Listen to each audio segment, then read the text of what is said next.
नमस्कार. जय माई की जयति ब्रह्मास्त्र विद्या. भज गोविंदम भज गोविंदम भज गोविंदम. मूडमध्ये ये मूडमती. हम पार्ट 3 की ओर आगे बढ़ रहे हैं. एक रोमांचक जब कहानी तुम व्यक्त करते हो और एक ऐसी अवस्था किसी गुरु की, किसी सिद्ध पुरुष की, किसी सिद्ध चेतना की, तो जीवन का रियल एसेंस समझ में आता है. हम बहुत छोटी चीज़ों के अंदर गिरे हुए हैं जीवन के अंदर, और हम जिसको भगवान समझते, जिनको गुरु समझते, जिनकी इस अवस्था को देखकर हम कृतज्ञता, समर्पण भाव, प्रेम, भक्ति, ये सब हमारे अंदर प्रकट हो जाता है. पर कभी ये सोचने की, ये समझने का प्रयास नहीं किया हमने कि वो भी हम में से एक ही थे. वो चेतना हम में से एक ही थी. वो चेतना का प्रारब्ध बहुत बड़ा था. क्योंकि जब रिसर्च पैदा होता है, जब भगवतीय तत्व पैदा होता है, जब भगवान के गुणगान करने वाला कोई पैदा होता है, तो उसकी एक जन्म की कहानी नहीं होती. बहुत जन्म का उसका संशोधन इस जीवन के अंदर उतरता है. चाहे रमन महर्षि देख लो, रामकृष्ण परमहंस देख लो, स्वामी विवेकानंद देख लो, ओशो देख लो, भगवान शंकराचार्य देख लो, गुरु गोरक्षनाथ देख लो, स्वामी समर्थ देख लो, तुकाराम देख लो, मीराबाई देख लो, नरसिंह मेहता देख लो, कबीर देख लो, नानक देख लो, तुलसीदास जी को देख लो. हमें बृहद अवेयरनेस समझ में आएगी. हम संतों की पूजा करते, संतों के पास सिर्फ हम अपने उस काम के लिए जाते हैं कि जो एक तुच्छ काम है, हमारे जीवन में कमियां हैं, आप पूरी करो. जो संत सारी चीज़ छोड़कर बैठा हुआ है, जो कंकास और ये दूषण को छोड़कर बैठा हुआ है, उसके पास ये दूषण मांगने तुम जाते हो. मेरा हेल्थ ठीक कर दे, मेरे जीवन की कुछ मनोकामनाएं वो पूर्ण कर दे. हम ज़्यादातर संतों की समाधि के ऊपर इसलिए जाते हैं हमारा भला करने के लिए. अब जो वो बोल गए, वो जो कह के गए, उसके ऊपर हमारा ध्यान कभी भी गया ही नहीं. उन्होंने जीवन के अंदर जो प्राप्त किया, उस और हमारा दिशा, उस और हमारा ज्ञान, उस और हमारा तर्क कभी गया ही नहीं. परिणाम रूप से ये हुआ कि हम उन्होंने जो प्राप्त किया था उससे वंचित रह गए, और उन्होंने जो कचरा छोड़ दिया था ना, वो हम लेने के लिए जाते हैं उनके पास. कूड़ा करकट. कोई मन से दुखी, कोई धन से दुखी, कोई तन से दुखी, थोड़े थोड़े सब कोई दुखी. सुखी राम का दास. जो आत्मा की शरण में है, जो साक्षी की शरण में है, जो अपने भीतर के अद्वैत तत्व के अंदर समर्पित है, उसके लिए ये बाहरी माया के जो विषय है ना, वो तुच्छ रह जाएंगे. फिर वो काउंटिंग के अंदर नहीं गिरेगा कि मेरे पास ये नहीं है, मेरे पास वो नहीं. उसका तर्क सीधा दौड़ेगा कि मैं जो प्राप्त करने आया हूँ वो मिला नहीं, क्या वो मुझे मिला. तुम कितना भी, यहाँ भगवान शंकराचार्य ये सारी चीज़ों की बात कर रहे हैं, ऐसा नहीं है. सारे संत इसी मत के ऊपर आते हैं, और भगवान शंकराचार्य ने तो बहुत कुछ चीज़ें इस विषय के अंदर वर्णन किया हुआ है.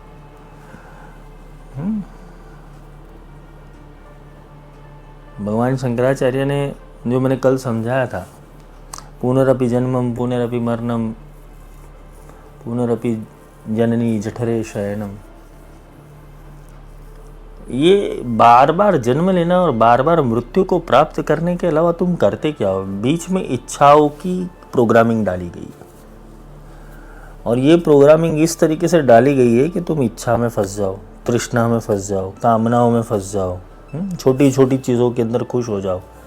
बड़ी चीज़ तुमसे छूट रही है, ये जीवन छूट रहा है, ये सांसें छूट रही है तुम्हारी, एक एक पल तुम्हारा निकल रहा है। एक दिन निकल जाएगा, 10 साल निकल जाएगा, 20 साल निकल जाएगा, इंसान का मनोस्थिति वही का वही रहेगा, क्योंकि उसने अपने भीतर ही परिवर्तन नहीं लाया। साधना मार्ग में भी आ जाएगा, उपासना मार्ग में भी आ जाएगा, सिद्ध मार्ग में भी आ जाएगा, कुल मार्ग में भी प्रविष्ट हो जाएगा, लेकिन मनोस्थिति नहीं बदली तो उसकी परिस्थिति नहीं बदलेगी। हमको जीवन को समग्रता से जीना चाहिए, ये बात सही है कि तुम्हारे पास धन भी होना चाहिए, अच्छा परिवार भी होना चाहिए, सब कुछ होना चाहिए, ये बात सेकेंडरी मैटर के ऊपर आती है।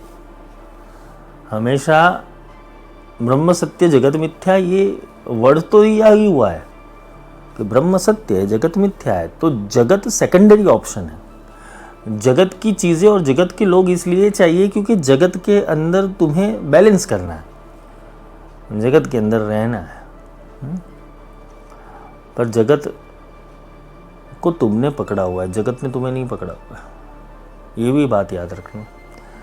संसार को तुमने पकड़ा हुआ है, संसार ने तुम्हें नहीं पकड़ा हुआ है। तुम्हारा ही मोह है संसार के अंदर, इसलिए तुमने संसार को पकड़ा हुआ है। बुद्धिमान पुरुष संसार के विषयों के अंदर आसक्त ना होते हुए वो ब्रह्म के चिंतन की ओर अग्रसर होते, और जो प्राप्त करने योग्य चीज है ना, वही प्राप्त करने के लिए आगे बढ़ते। एक तत्वचिंतक की घटना, जैसे मैंने अभी भगवान शंकराचार्य के बारे में बताया कि अगर उनकी अवस्था समझने जाओ, कितनी आनंदमयी अवस्था है। जिसने ब्रह्म को जान लिया, जिसने परमात्मा को पा लिया, जिसने ऊर्जाओं के साथ संवाद किया, जिसके अंदर वो भगवती की वाणी, परब्रह्म की वाणी प्रकट हुई, कितना आनंदमयी परिस्थिति है। ना किसी से राग, ना किसी से द्वेष, ना किसी का मोह। ये परिस्थिति को समझ के देखो एक बार, संसार में होकर भी ये चीज को परिस्थिति में दिमाग में लाओ, क्योंकि उनको उनका तत्व चिंतन मिल गया कि पूरा शरीर भाव ही छूट गया। आज 32 साल की उम्र में शंकराचार्य भी चले गए और 32 साल की उम्र में विवेकानंद भी चले गए। कोई लंबा नहीं जिए थे वो। संत ज्ञानेश्वर ने 8 साल की उम्र में ज्ञान की प्राप्ति कर ली। तो तुम क्यों नहीं कर पा रहे हो? तुम इसलिए नहीं कर पा रहे हो कि संसर्ग मिलना, संगति मिलना और गुरु का सत्संग मिलना ये भी जरूरी है। गुरु जगाने वाला होना चाहिए तुम्हारे पास, सुलाने वाला नहीं। काफी सारे लोगों के पास गुरु ये है कि माया की नींद सुला रहे, सत्य तो दिखाते नहीं है, और सत्य किसी को चाहिए भी नहीं, ये भी बात सत्य है। परिवर्तन तो तभी आएगा जब तुम बदलोगे। तुम बदलोगे तो युग बदलेगा। ये सूत्र देकर गए थे, इस सूत्र के ऊपर काम नहीं किया। तुम बदलोगे तो युग बदलेगा। युग कैसे बदलेगा? परिवर्तन कैसे होगा? तुम परिवर्तन के पीछे पड़े हो, पहले भीतर तो परिवर्तन करो। तुम्हारे अंदर कितनी चीज़ें ऐसी नेगेटिविटी पड़ी हुई है कि जो तुम्हें साक्षात परमात्मा तुम्हारे सामने होते हुए भी, कभी कभी क्या होता है कि शबरी जितना ही मांगेगी, सुदामा जितना ही मांगेगा, अहल्या जितना ही मांगेगी। परिवर्तन नहीं हो रहा है। उसका कारण कि जब चिंतन प्रकट होता है, जब ब्रह्म का स्पर्श मिलता है, जब ज्ञान की अवस्था को धारण करने के लिए तुम्हारी प्रायोगिक तौर पर भूमिका बनती है, तब तुम उसको छोड़ देते हो। क्यों? क्योंकि काल के 100 एसेंस तुम्हारे सामने आ जाएंगे, वहीं तो प्रागट्यकरण होगा। चलो वो जो संक्षिप्त में समझाते हैं। चाहे आज तो होली है, होली के दिन के ऊपर आज भगवान विष्णु प्रहलाद को मिले, नरसिंह रूप में मिले, फिर भगवान अपने विष्णु चतुर्भुज नारायण रूप में मिले। उससे पहले प्रहलाद की हालत क्या थी? मीरा को कृष्ण मिले, उससे पहले मीरा की हालत क्या थी? जिन जिन को भी भगवान मिला उनसे पहले उनकी हालत क्या थी? तो क्या परीक्षा नहीं झेलनी पड़ी? अरे परमात्मा होते हुए परीक्षा देनी पड़ी। भगवान श्री कृष्ण भजन सुनने के लिए आते थे नरसिंह मेहता की, और नरसिंह मेहता की परीक्षा करने के लिए पूरा संसार पड़ा था, पीछे पड़ गया था। इसको चिंतन से हटाओ, ये सुबह सुबह 4 बजे भजन गाने लगता है, जागने जादवा कृष्ण गो वाड़िया, तुझे बिना धेनुआ कौन चार से।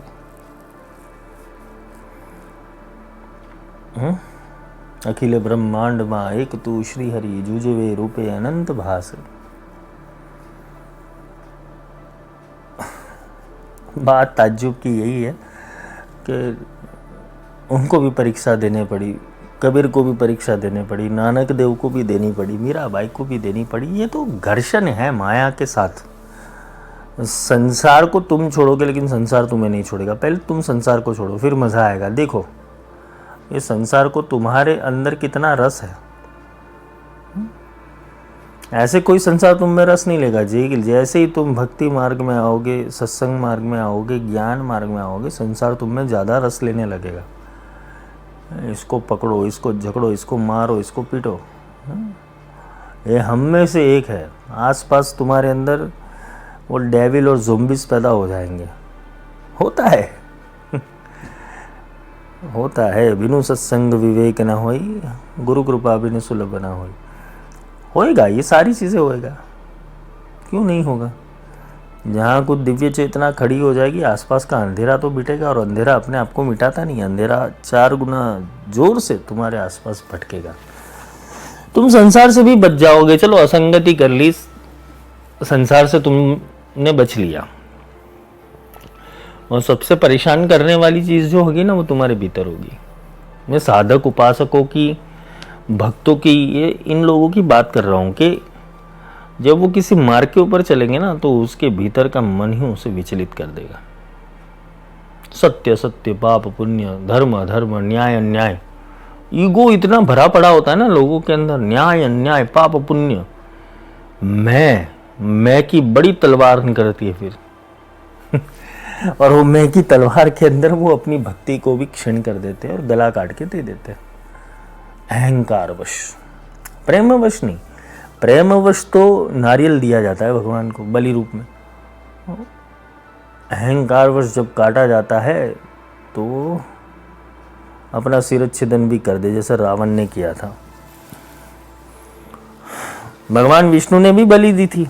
कैसी बलि दी थी? नेत्र दे दिए थे शिव जी को, इसलिए सुदर्शन चक्र मिला उनको। शिव को प्रसन्न करने के लिए गए। देखो विष्णु देवताओं ने भी भक्ति की है। भगवान विष्णु ने भगवान शिव की उपासना की, और जब सहस्त्र नेत्र का अर्चन करना था तो 2 नेत्र कम पड़ गए, तो अपना नेत्र निकाल के दे दिया। और अपना नेत्र जब निकाल के दिया तो भगवान शंकर महादेव प्रकट हो गए। इसका मतलब ये नहीं है कि कथा सुन ली कि विष्णु ने आंख निकाल के दे दी, तुम निकाल के दे दो, ऐसा कुछ नहीं है। उन्होंने अपनी दृष्टि कल्याण वाली बना दी। बलि का अर्थ ये होता है कि अपनी इंद्रियों को ईश्वर में समर्पित कर देना, अपने मन को ईश्वर में समर्पित कर देना, अपनी बुद्धि को अपने ईश्वर में समर्पित कर देना, ज्ञान में समर्पित कर देना। जब दृष्टि शिव युक्त हो जाती है ना, तब सुदर्शन मिलता है। तत्व ज्ञान समझना यहाँ पर कि दृष्टि शिव को, यानी दृष्टि ज्ञान को दे दिया, विज्ञान को नहीं, ज्ञान को दे दिया। विज्ञान तो वो स्वयं थे, विष्णु विशेष अणु थे। इति विष्णु हूं, वो अपनी बुद्धि को उस स्तर के ऊपर लेके गए कि मुझे समर्पित होना है ज्ञान के सामने। तभी तो दर्शन होने लगे, उसे सुदर्शन कहते हैं।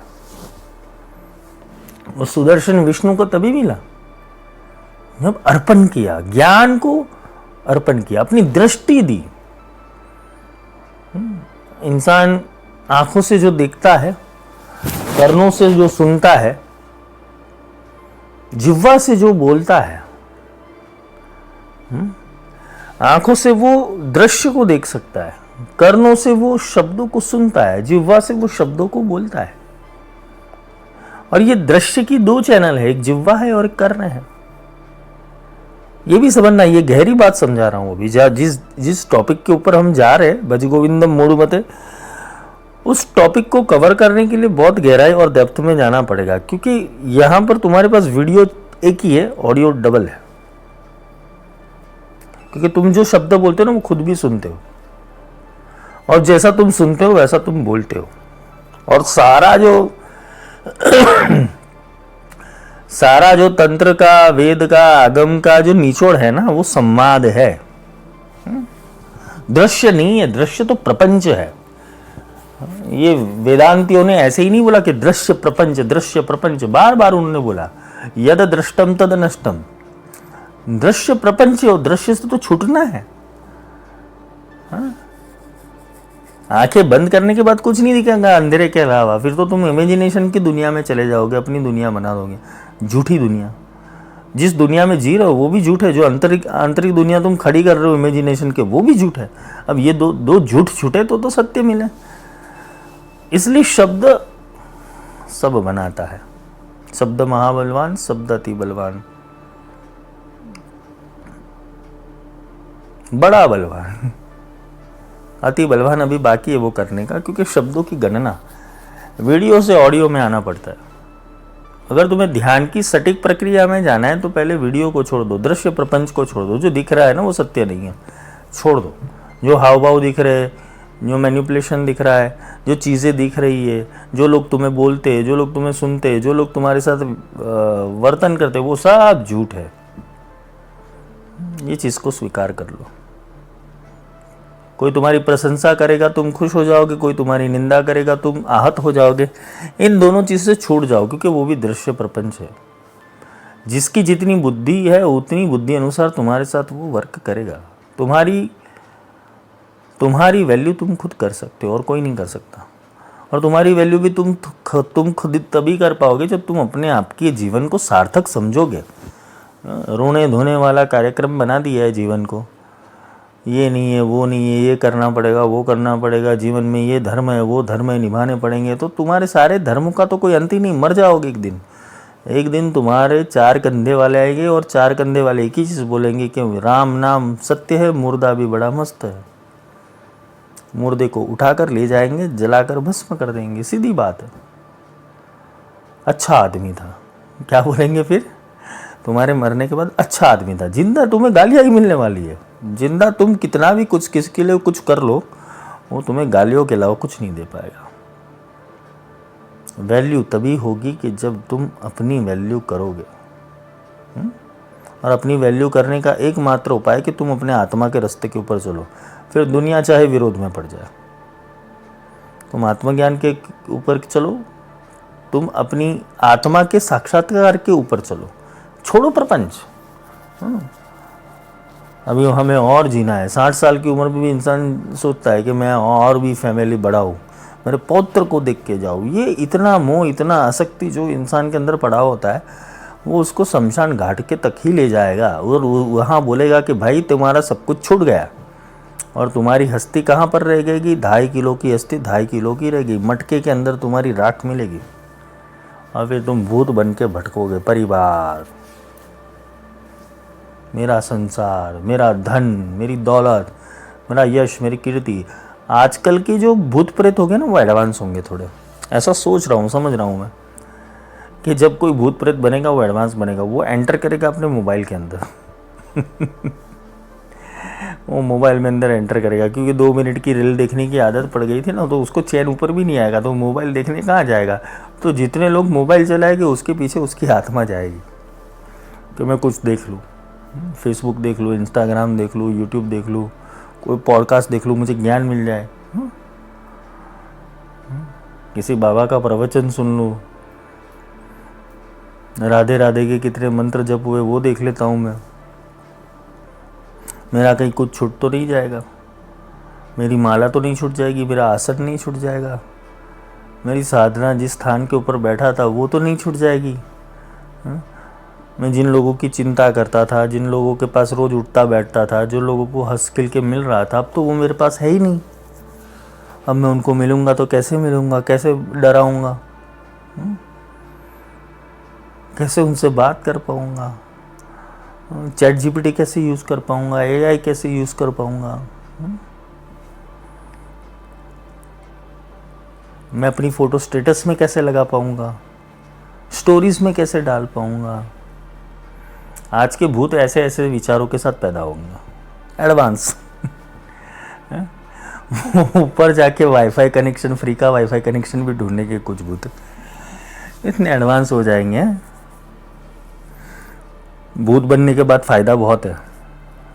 अगर तुम आत्मा रूप से तुम अपने आप को जागरूक कर दो, तुमने सोचा कि मुझे इस जीवन के अंदर मौसक तो किया नहीं है, तो अब मौसक करूँ, तो तुम बहुत अच्छी अच्छी चीज़ें कर सकते हो वहाँ पर, क्योंकि आजकल के भूत यही करते हैं। तो तुम थिएटर में फ्री में जा सकते हो मूवी देखने के लिए, तुम्हें वीज़ा की ज़रूरत नहीं है, तुम प्लेन में बैठ जाओ, तुम्हें लेके चला जाएगा। वैसे तो आत्मा को प्लेन की भी ज़रूरत नहीं है, प्लेन में बैठ जाओ, किसी बैग के अंदर तुम बैठ जाओ, तुम्हारा स्कैनिंग भी नहीं होगा, टेंशन मत लो।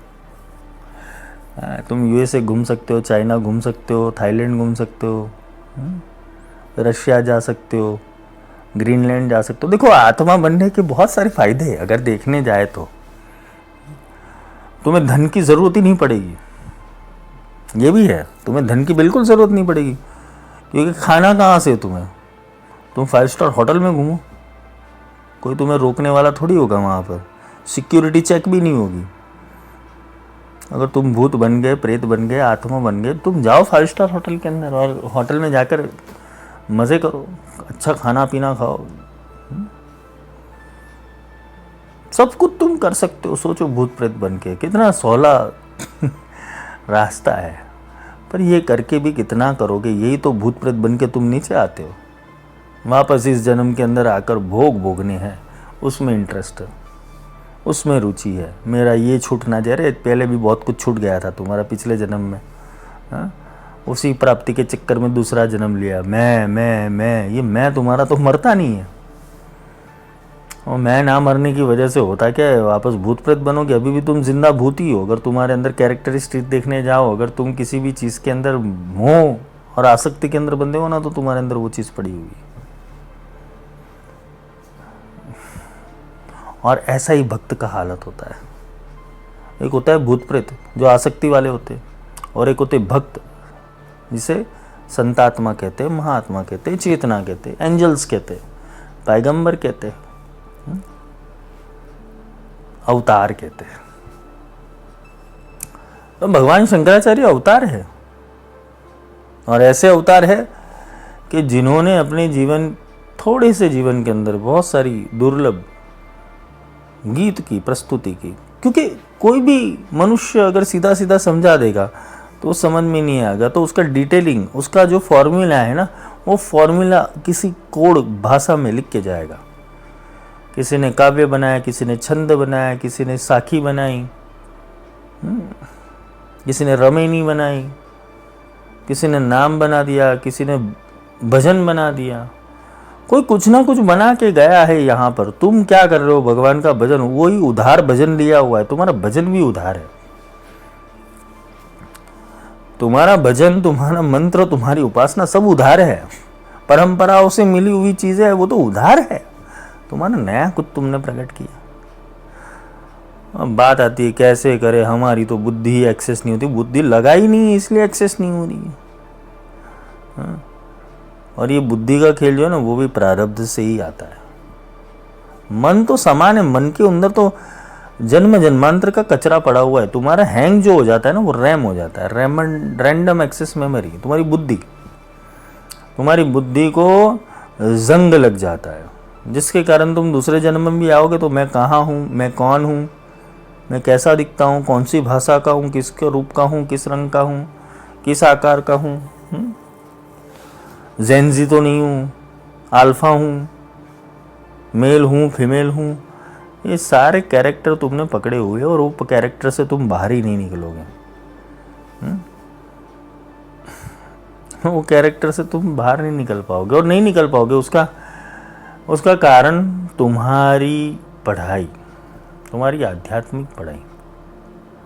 ये बचपन से ही तुम्हें गलत ट्रेनिंग दी गई है आध्यात्मिकता की, और तुम जिसको गुरु, सदगुरु, सिद्ध गुरु, ये सब जो उपमाएं तुम दे रहे हो,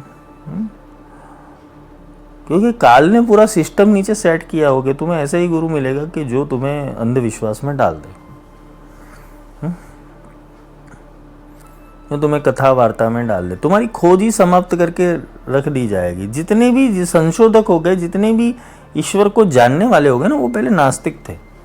उनका कोर एलिमेंट नास्तिक था, या तो जिज्ञासावश प्रश्न खड़े करने वाले थे। हमारा कोर एलिमेंट नहीं, हम सीधे मानने वाले पैदा हो गए। क्यों? लालच पड़ा हुआ है, लोभ पड़ा हुआ है, जानने की जिज्ञासा नहीं है, रास्ते पे चलने की जिज्ञासा नहीं है। मेरा काम कब होगा वो बताओ। मतलब भगवान विश मशीन, एटीएम मशीन है तुम्हारा, जिसमें कार्ड डालो और पैसे निकालो।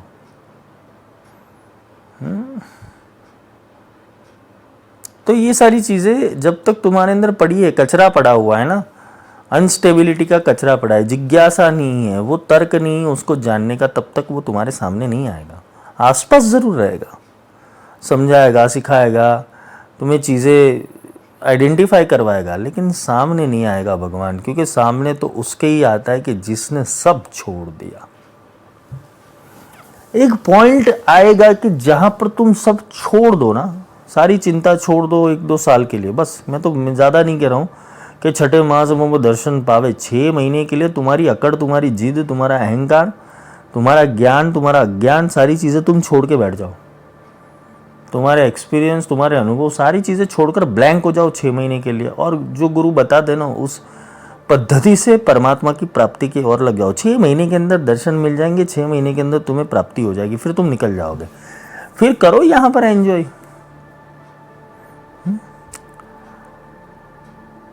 अब यहाँ पर ताज्जुब ये है कि जिन लोगों ने सीखा हुआ है ना, जिन लोगों ने समझा हुआ है, जिन लोगों ने जाना हुआ है, जानने के बाद वो कुछ भी करे, उनकी मौज है। क्योंकि उनको पता चल जाता है ना कि प्रोग्रामिंग, देखो प्रोग्रामिंग तब तक मानने का नहीं कि जब तक तुम अपने कर्मों के बंधन से मुक्त नहीं होते, क्योंकि वो भी प्रोग्राम हो जाएगा। तुमने ऐसे ही ओशो की वाणी सुन ली, तुमने ऐसे फकीरों की वाणी सुन ली और तुम मुक्त हो जाओगे, वो संभव नहीं है। तुम्हारी अवस्था भी बननी ज़रूरी है। कुछ ज्ञानी होते हैं, महात्मा होते हैं, जो हमें समझाते कि जी कबीर ने तो ऐसा बोला था, नानक ने तो ऐसा बोला था, रविदास ने ऐसा बोला था, मीरा ऐसा बोल के गई। अब तो हम मुक्त है ना, अद्वैत सिद्धांत के अंदर सीधा आ जाते कि हम अद्वैत श्री विद्या कर रहे हैं। अब पहले अद्वैत तो हो जाओ, फिर श्री विद्या सीखना। श्री विद्या है क्या, वही नहीं पता है। मंत्र करना श्री विद्या नहीं है, यंत्र अर्चन करना श्री विद्या नहीं है। ब्रह्म तत्व की प्राप्ति करना वो श्री विद्या है। पहले ब्रह्म को तो जानो, फिर देवताओं के पीछे पढ़ो। हम तो देवताओं के पीछे पढ़ने,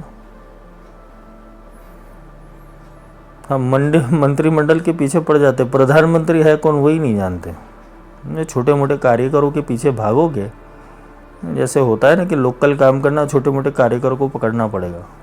और छोटे मोटे कार्यकर अपने कंधे के ऊपर वो मफलर, वो खेस डालकर, किसी भी पार्टी का चिन्ह लगाकर वो अपने आप को अपना मशहूर दादा समझ लेगा उस एरिया का। वैसे ही तुम्हारी हालत है धर्मशास्त्र के अंदर। हम गानपत्य है, हम शैव है, हम वैष्णव है, हम शाक्त है। तुमने वो कपड़े पहन लिए, उपचार कर लिए, जाना कुछ भी नहीं। यही हमारे सनातन धर्म की हालत है। राम को मान लिया, जाना नहीं। कृष्ण को मान लिया, जाना नहीं। इसलिए बुद्धि अटक गई। यहाँ पर बोलते हो भाई, शंकराचार्य ने तो बोला कि भज गोविंदम मूढ़ मते। तुम ही कहते हो, भगवान शंकराचार्य बोल के भज गोविंदम मूढ़ मते, मतलब बुद्धि बंद कर दे, भज गोविंदम कर, गोविंद गोविंद भजो। अरे नहीं रे भाई, ऐसा कुछ भी नहीं है। वो जो कहना चाहते वो तुम्हारे दिमाग से कोसों दूर की बात है। किसी का गाना गाओगे और गाने को समझोगे नहीं। वो जो लिखने वाला होता है, लेखक जो होता है, वो अपनी अवस्था के अंदर गीत बनाता है, चिंतन लगा के गीत बनाते हैं। और कोई इंसान उसका गीत गाता है, फिर 100 लोग उसके गीत गाते हैं। पर लेखक ने जिस मेहनत से लिखा हुआ है ना, वो वहाँ तक पहुँचने वाले बहुत कम लोग होते हैं। मतलब शब्दों का ज्ञान, शब्दार्थ का ज्ञान, भावार्थ का ज्ञान, गुह्यार्थ का ज्ञान, सब ज्ञान अधूरे हैं तुम्हारे। ज्ञान प्रकाशमान तभी होता है ना कि जब तुम ज्ञान की धारा में बहो। और बहोगे कैसे? जब तुम किसी ज्ञान की धारा को पकड़ोगे। पहले तो कोई नदी में डूबना पड़ेगा और फिर जो नदी तुम्हें तैरा है उस नदी की तैरने की अवस्था में जाना पड़ेगा। तो शंकराचार्य ये कहते हैं कि भज गोविंद मूढ़ मदे, कि भगवान गोविंद का भजन मूढ़मति से करो। हम मूढ़मति, कैसी मूढ़मति है? उनकी मूढ़मति नहीं है। वो कैसी मूढ़मति की मान कर रहे कि जहाँ पर सत्य की प्राप्ति हो जाए और सत्य की प्राप्ति के बाद तुम वो मति को बंद कर दो, फिर ज़्यादा ज्ञान लेने की कोशिश मत करो। भगवान शंकर तीसरे श्लोक के अंदर बहुत बढ़िया चीज़ समझा रहे हैं कि स्त्री शरीर पर मोहित होकर आसक्त मत हो। अपने मन में निरंतर स्मरण करो कि ये मांस वसा आदि की विकार के अतिरिक्त कुछ और नहीं है। अब स्त्री के दो रूप होते हैं, एक बाह्य रूप होता है, एक आंतरिक रूप होता है। क्योंकि देखो शंकराचार्य तत्व वेदांत अद्वैत ब्रह्म के उपासक थे, तो वो नारी को निंदनीय तो नहीं गिनेंगे। यहाँ पर नारी शब्द वो स्त्रीलिंग से जुड़ा हुआ नहीं है, जिसे हम स्त्री कहते हैं। नारी शब्द उससे जुड़ा हुआ नहीं है। नारी तत्व जो है उस जिसके अंदर राग, द्वेष, ईर्ष्या, निंदा, ये जो गणना है उसे नारी कहा गया है। क्योंकि नारी ज़्यादा चिंता में दिखेगी, नारी ज़्यादा संशय में दिखेगी, नारी ज़्यादा भावुक हो जाएगी।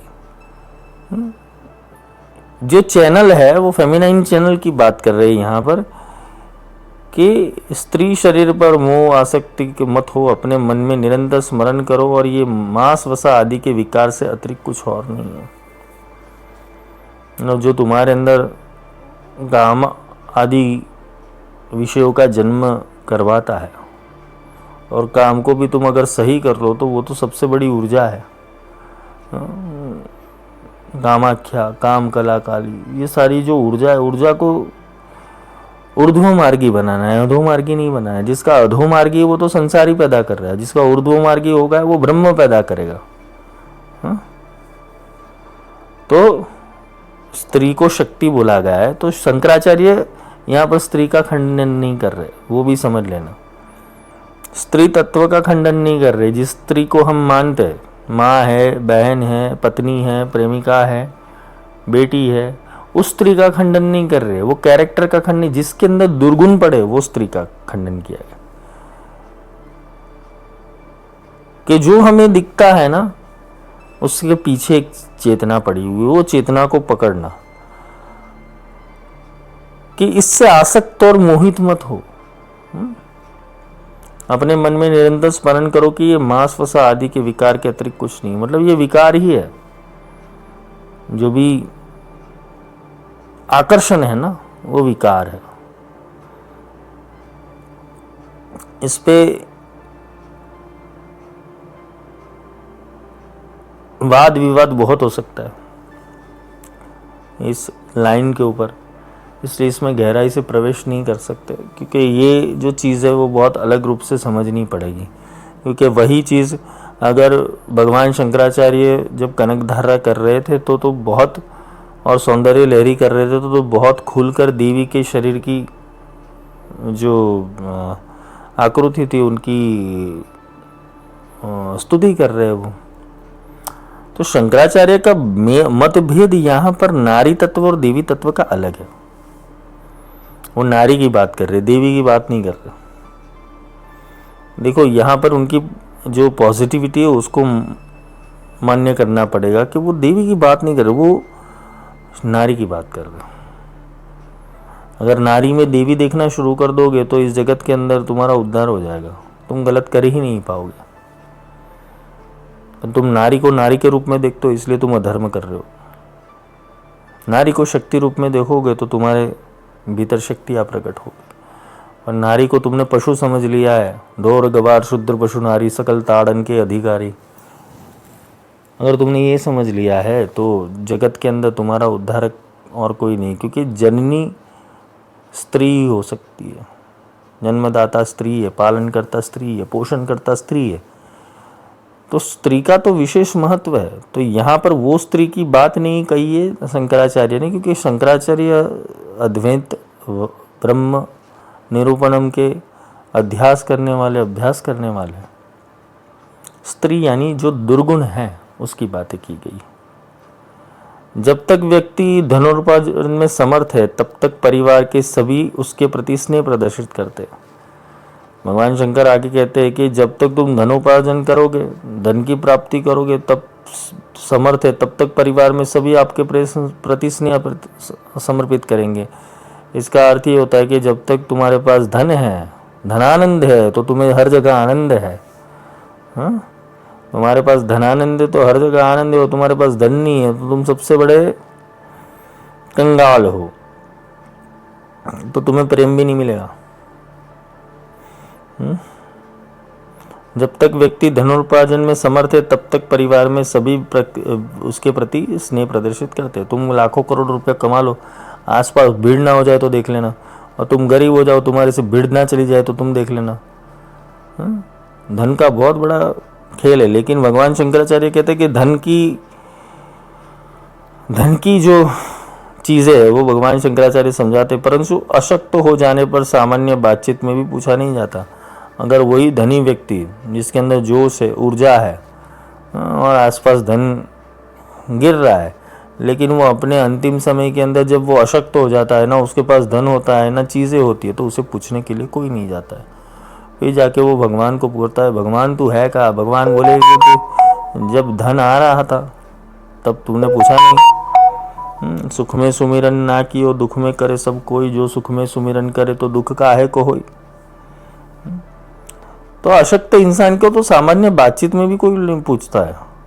बचपन में खेल में रुचि होती है, मतलब जो तुम्हारा बाल्यकाल होता है वहाँ तुम्हें खेल में रुचि होती है। युवावस्था में स्त्री के प्रति आकर्षण हो जाता है, अपने विपरीत लिंग के प्रति आकर्षित हो जाता है। वृद्धावस्था में चिंताओं से घिर जाते हो, अब हाय वो तौबा करोगे कि अब छूटने का समय आ गया, अब करूँ क्या?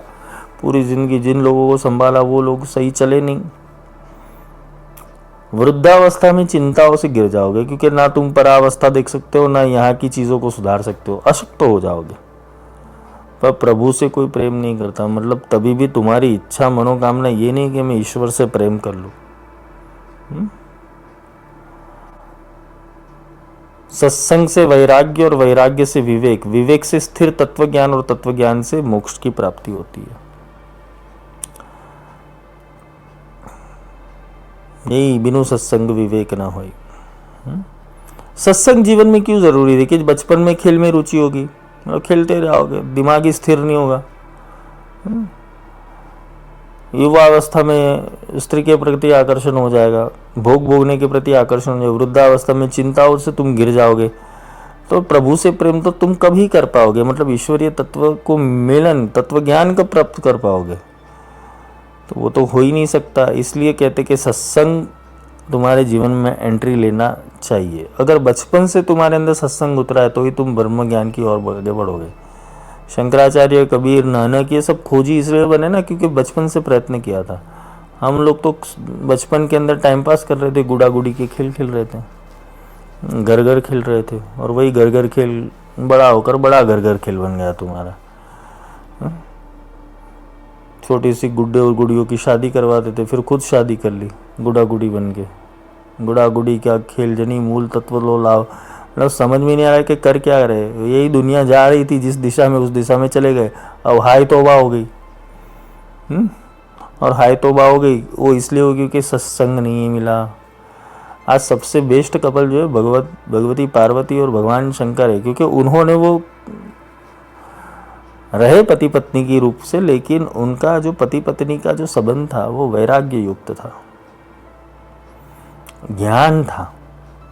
संसार ही चला रहे थे गणेश जी और कार्तिकेय के साथ, लेकिन उनका रियल एसेंस, मूल एसेंस तत्व ज्ञान था। कुछ अलग बातें करते थे, सामान्य बातें नहीं करते थे कि आज विष्णु के घर में क्या हुआ है, आज ब्रह्मा जी के घर में क्या हुआ है, वो नारद कितने दिनों से दिखा नहीं है। ऐसी बातें नहीं होती थी उनके वहाँ। आज योगिनियों ने ये भेंट किया हुआ है, राक्षसगण ये लेकर आए थे, इस राक्षस ने उस राक्षस की निंदा की थी, ऐसी कोई बातें नहीं होती थी। भगवान शंकर माँ पार्वती को उमा कहो मैं अनुभव अपना, सत हरि भजन जगत सब सपना।